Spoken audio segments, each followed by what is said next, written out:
Eh bien bonjour à tous, c'est Clément, on se retrouve aujourd'hui pour une nouvelle vidéo sur la chaîne Lego Star Wars. Et aujourd'hui on se retrouve bien évidemment pour la vidéo présentation d'achat, donc mes achats du mois de novembre 2024. Et ce mois-ci j'ai fait pas mal de bonnes affaires, j'ai même acheté des sets très intéressants, je vais vous montrer tout ça. Donc sans plus attendre on va commencer, c'est parti. Et pour commencer, voici le tout premier achat, à savoir le set 40-755, l'Imperial Dropship contre le Rebel Scout Speeder.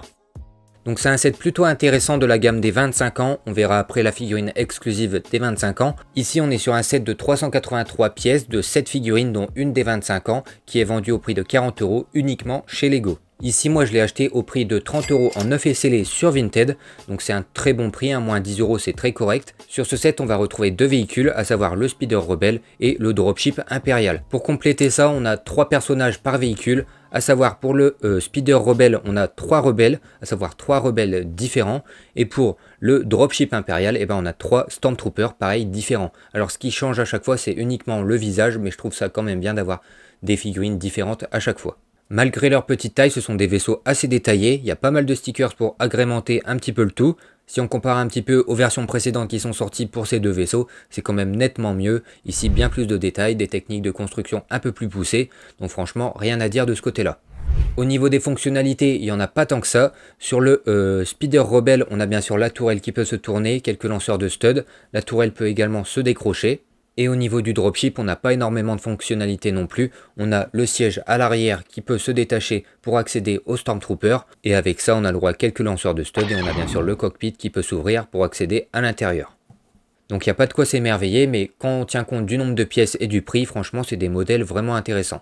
Et donc maintenant, pour terminer avec ce set, on a bien sûr la figurine exclusive de QTKT, donc un tout nouveau droïde rose pour la gamme des 25 ans Lego Star Wars. Et donc celle-ci viendra s'ajouter à ma collection de figurines des 25 ans, et donc il m'en manquera à savoir 4, dont une qu'on verra juste après dans un autre set, et sinon il me manquera le Cal Kestis, la Leia avec le droïde Lola, et bien sûr le Dark Maul de l'encyclopédie. Donc franchement c'est un très bon set, en quelque sorte c'est un battle pack un petit peu amélioré, on a deux vaisseaux qui peuvent s'affronter, pas mal de figurines, donc franchement je vous le recommande. Petit détail assez important, on a beaucoup entendu dire que ce set serait retiré de la vente en décembre 2024, mais non, c'est bel et bien en décembre 2025. Donc c'est un set qui va rester un tout petit peu plus d'1 an à la vente. Pour l'instant, il n'y a que chez Lego qu'on peut le retrouver. Est-ce qu'après on le retrouvera chez Amazon, etc. Je ne sais pas encore, on verra bien par la suite.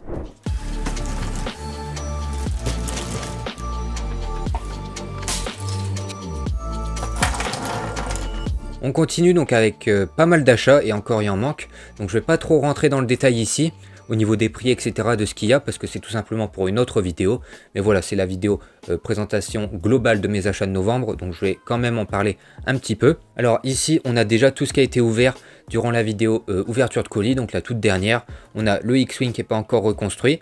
Ici on a un gros tas de figurines, donc on avait à peu près une quarantaine comme j'avais dit dans la vidéo. On a bien sûr le tas de pièces, donc tout ce qui reste, des pièces du X-Wing, on avait vu un peu tout ça dans la vidéo, je vous invite à aller la voir si jamais vous ne l'avez pas vu. Ensuite ici on a donc le set 75-182, donc celui-ci, je sais plus comment il s'appelle, c'est un tank de la République, donc pareil que j'ai eu un très bon prix. Et avec, il y a également un petit lot de figurines que j'ai acheté pareil à un très bon prix. Donc il y a 25 figurines, je vais pas vous dire les prix, vous comprendrez par la suite dans une autre vidéo.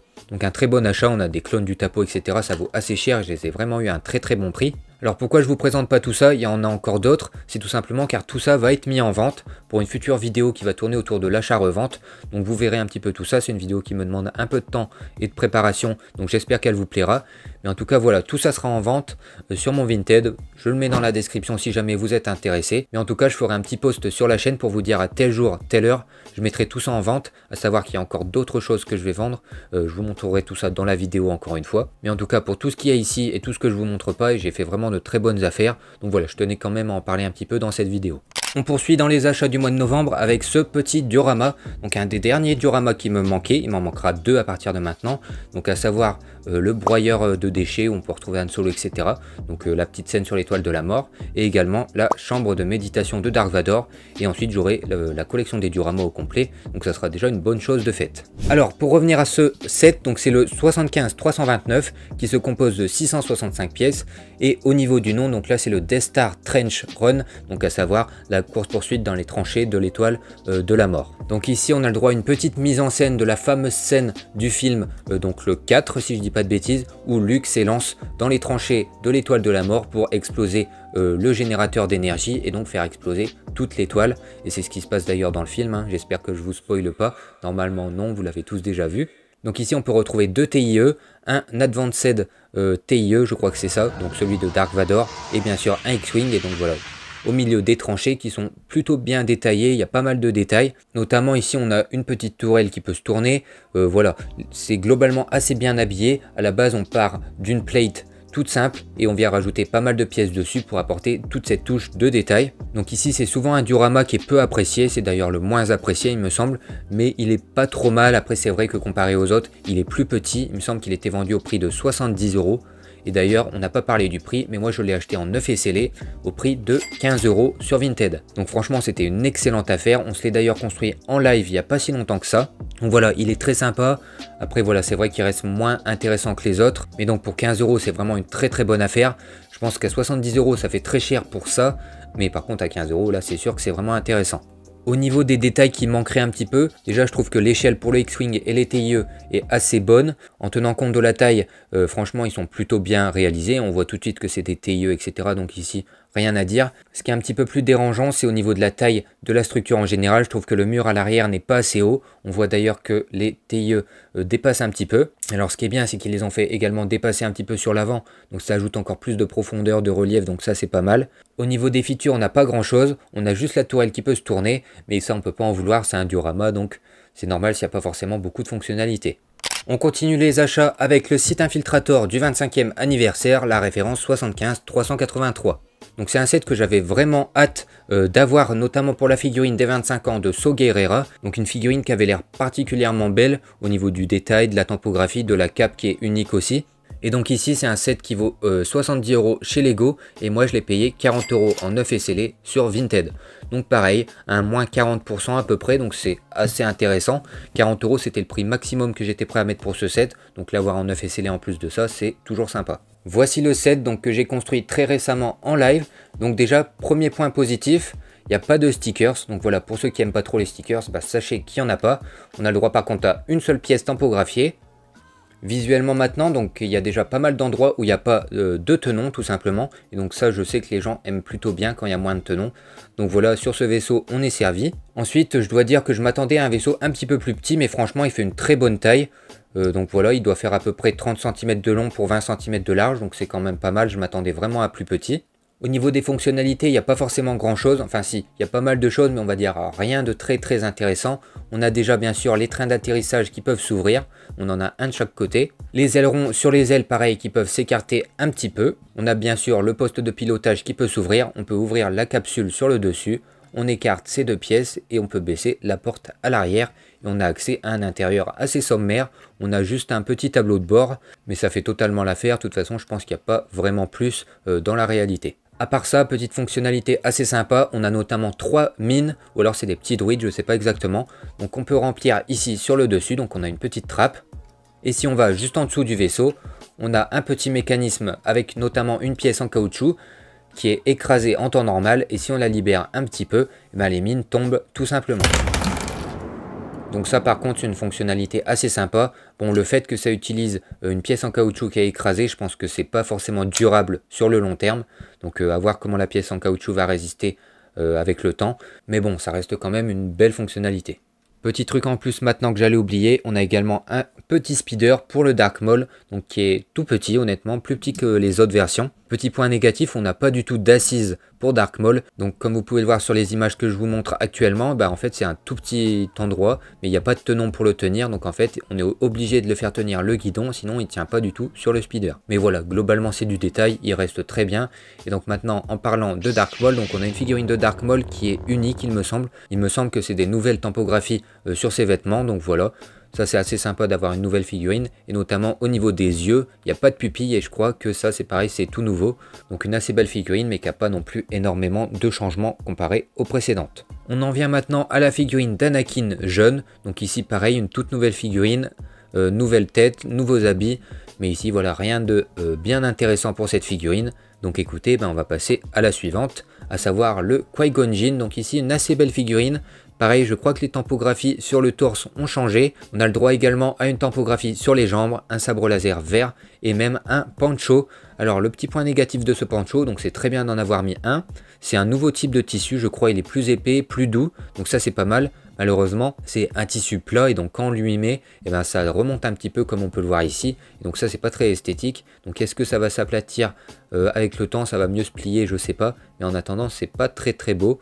Donc à voir comment ça va évoluer également ce truc-là. Et bien évidemment, maintenant, la figurine la plus intéressante de ce set, c'est bien sûr celle des 25 ans, à savoir le Soguerera. Donc là, ben, rien à dire, hein, honnêtement. Un petit détail, et je reviendrai dessus après, mais sinon la figurine est très bien. On a le droit à une paire d'épaulettes avec une tampographie sur le côté en bleu ciel. Voilà, donc les épaulettes à l'avant ont la même tampographie que sur le torse. Et donc là, que dire des tampographies sur le torse? En veux-tu, en voilà. Et pareil sur les jambes, il y en a absolument partout. Donc franchement, très bien. Au niveau du dos, pareil, on a le droit à quelques tampographies. Et bien évidemment, on a le droit à une cape. Donc pareil, une très belle cape, fidèle à celle du film. Et on peut voir sur les épaulettes qu'on a deux tenons, donc ça permet de gonfler un petit peu la cape. Donc je ne sais pas si c'est fait exprès, mais en tout cas, ça rend plutôt bien. Et avec ça, il a un petit bâton. Et c'est tout. Mais ça reste quand même une très belle figurine. Honnêtement, rien à dire sur celle-ci. J'avais un petit peu peur au niveau de la couleur. Là, c'est un vert assez foncé. Et c'est vrai que sur les images, on avait un vert un peu plus clair, etc. C'était pas forcément très beau. Mais en tout cas, quand on l'a sous les yeux, ben, le vert très foncé passe très bien. La figurine est vraiment très belle. Et avec, bien sûr, on a la plaque des 25 ans habituelle. Voilà pour ce set. Donc globalement, pas grand-chose à dire. C'est pratiquement un sans faute, je trouve. Donc voilà, 70 € c'est peut-être un peu cher. Je vous conseille de le prendre plutôt à 60, 55 même. Je pense qu'on doit pouvoir le trouver à ce prix-là. Mais en tout cas, n'hésitez pas, c'est vraiment un très bon set. Et pour terminer cette vidéo, j'ai enfin acheté le set de mes rêves. Donc le set que je voulais le plus, c'était mon set préféré. Je vous en avais énormément parlé en live. Je sais pas pourquoi je le tease parce que vous l'avez certainement vu sur la miniature. Et de toute façon, je l'ai construit en live. C'est bien évidemment...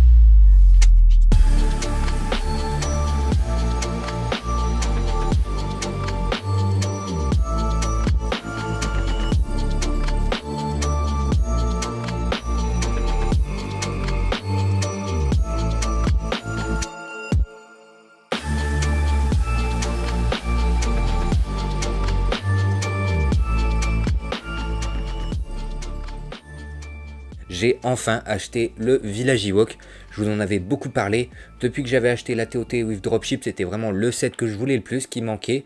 À la base de ma collection, j'avais 4 sets que je convoitais. La Cantina, le Sandcrawler, le Village Ewok et la TOT with Dropship. Et du coup, maintenant, j'ai tout. C'était le dernier qui me manquait. Donc voilà, 1990 pièces. Il doit y avoir 17 figurines, il me semble. En termes de prix, donc c'est ce qui vous intéresse le plus, hein, je suppose. Donc il était vendu 250 € en mai 2013 et ici je l'ai acheté aux enchères sur eBay à 350 €.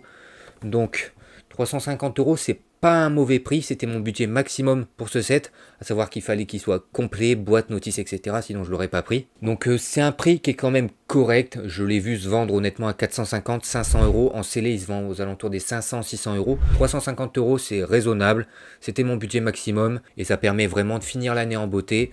Mon set préféré, il est incroyable, je vais vous montrer tout ça un petit peu plus en détail. Donc voici à quoi ressemble le set. Donc franchement c'est un vrai plaisir de construire ce set et de l'avoir dans sa collection. C'est vraiment une très belle pièce, pour moi l'un des plus beaux sets, si ce n'est le plus beau set, mon set préféré. Donc aujourd'hui voilà, je suis très content de vous le présenter et enfin de l'avoir dans ma collection. Donc pour en parler un petit peu, donc ça va être 4 arbres, dont un qui est relié à la structure principale par un pont.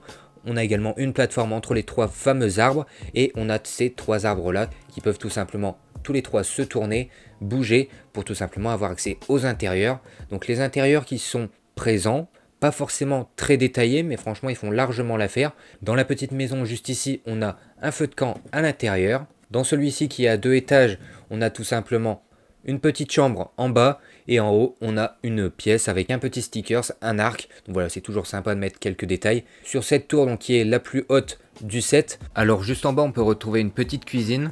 Juste au-dessus on a un garde-manger et encore au-dessus on a un passage pour une corde où on peut retrouver un filet au bout tout simplement pour venir emprisonner une figurine. Voilà, c'est une petite fonctionnalité de jouabilité.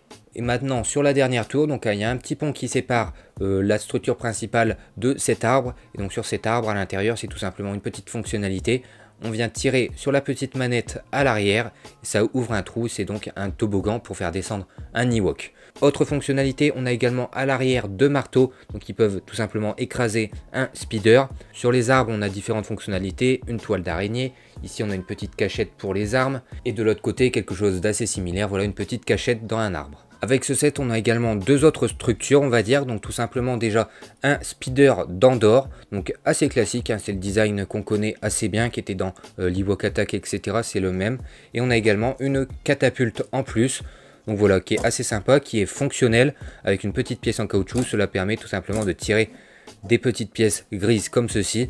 Pareil, ça permet d'ajouter une petite structure en plus, c'est ce qui fait tout simplement le charme de ce genre de set, c'est qu'on a beaucoup de choses pour jouer et pour venir agrémenter le tout. Au niveau de ce set, donc on a 17 figurines, donc je vais pas trop rentrer dans les détails, je vais vous montrer les plus intéressantes. On a donc deux Stormtroopers, on a deux Scout Troopers qui sont quand même pas mal, j'aime beaucoup ces versions là. On a également deux rebelles d'Andorre, donc deux différents. Au niveau du camp des gentils, on va dire ça comme ça maintenant, on a le Han Solo bien évidemment, un Luke. On a également Chewbacca et ses 3 PO. Bien sûr le R2D2. Maintenant au niveau des Ewoks, donc ça pareil c'est assez intéressant sur ce set, c'est qu'on en a pas mal. Heureusement j'ai envie de dire pour le village Ewok. On a déjà le Wicket, donc qui est assez connu. On a un Ewok guerrier tout simplement. On a le chef des Ewoks, enfin je crois que c'est le chef il me semble. Et ensuite, pareil, un Ewok guerrier. Ça reste des Ewoks assez intéressants, mais maintenant, on va en venir aux figurines les plus intéressantes, les plus chères. Donc ici, c'est des figurines assez standards. Ça vaut entre 2 à 10 euros, on va dire, maximum. Et par contre, sur ce set, on a deux figurines qui valent vraiment cher. On commence déjà par la Leia en tenue d'Andorre, donc en tenue du village Ewok. Donc c'est vraiment une très très belle figurine qui a pas mal de valeur. Elle vaut aux alentours des 35 euros, 30-35 euros, donc c'est pas négligeable. C'est vraiment une très très belle figurine. Et pour la deuxième figurine, c'est tout simplement un Ewok guerrier, donc à savoir Thibaut. La Team Shape, comment on se retrouve? Et ici on est sur une figurine qui vaut aux alentours des 40 euros, donc un très très bel Ewok. Donc qu'est-ce qu'a de particulier cet Ewok? Ben déjà il a une petite sacoche, hein, je vous mets les plans à l'image. Petit casque sur sa tête très détaillé qui descend jusque dans le dos, petite sacoche, etc. Franchement, c'est un très très bel Ewok et je comprends totalement qu'il valent assez cher. De toute façon, il est unique au set, donc tout ce qui est unique à un set souvent vaut très cher. Donc voilà globalement pour les figurines. Donc un truc à noter, c'est que c'est assez bien équilibré. Voilà, on a 5 Ewoks, on a 4 méchants, on va dire, 2 Stormtroopers, 2 Scout Troopers. On a bien sûr le petit groupe de gentils, donc ils sont 6, et on a 2 rebelles. Donc voilà, niveau figurines, c'est assez varié, assez équilibré. Comme j'ai dit, on a plein de structures, etc. C'est vraiment un très très bon set, hein, le village Ewok. Un excellent playset, même à exposer, il est très beau visuellement. Et bien entendu, pour les collectionneurs, c'est un set qui a quand même pas mal de valeur, pas mal de pièces, très apprécié. Des figurines sympas, beaucoup de figurines exclusives. Pour moi, l'un des sets les plus parfaits que Lego ait jamais sorti. On va peut-être d'ailleurs avoir une réédition pour cette année 2025. J'espère en tout cas, je pense pas que la cote de celui-ci va être affectée. Je pense qu'on aura des nouveaux Ewoks, etc. Je pense pas que celle-ci va bouger. Mais en tout cas, on va dire que si vous le trouvez à 350 euros, 400 euros maximum s'il y a la boîte, etc. C'est un set qui vaut vraiment le coup. Je vous le conseille vraiment en tout cas. Et voilà, c'est tout pour cette vidéo. J'espère qu'elle vous aura plu. Si c'est le cas comme d'habitude, n'hésitez pas à liker, à vous abonner. Je vous dis à la prochaine. C'était Clément. Salut tout le monde.